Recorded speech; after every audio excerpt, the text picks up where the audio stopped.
the show that invented news. This is The Daily Show with your host, Jordan Klepper. Feels like there's a lot of alpha male energy going on in politics right now. Everywhere you look in the news, there's an alpha male whipping his pecker out, marking his territory, punching walls instead of crying. Real tough guys. Guys like Ron, these boots are made for walking DeSantis, who's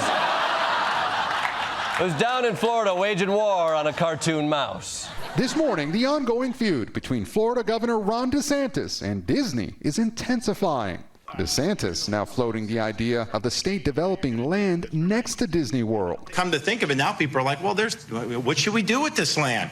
Maybe try to do more amusement parks. Someone even said, like, maybe you need another state prison. Who knows? I mean, I just think that the possibilities are endless. Okay. A state prison next to Disney World. Can you imagine what poor Walt Disney would say if he saw this? I mean, first, he'd have a lot to say about all the Jews and black people allowed in the park. But after he sorted all that out, he'd be very upset. This may sound like a petty move by a wannabe dictator, but is a prison next to Disney World an inherently bad idea? I say no. As long as they lock up strictly those Disney adults, we're going to be totally fine. You know, I know you're trying to make adulthood feel like childhood, but guess what? There's nothing for you past 30. But he wasn't the only alpha male on the Alpha Palooza main stage yesterday. There was also Jim Jordan. Now, last month, a lot of Jordan fans here. Last month, Jim Jordan's bro, Donald Trump, was indicted by Manhattan District Attorney Alvin Bragg for no reason besides committing crimes.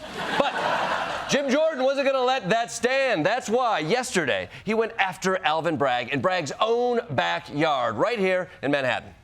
The House Judiciary Committee held a rare field hearing in New York, billed as an examination of crime in Manhattan. Ohio Congressman Jim Jordan rallied against Manhattan District Attorney Alvin Bragg. The policies being implemented by this district attorney are going to ruin this great city. You know, I'm surprised. One, that he admits New York is a great city. Never thought I'd hear that. And two, that he actually held a hearing on crime. I was pretty sure ignoring crimes was Jim Jordan's whole thing. And considering the murder rates... This is The Daily Show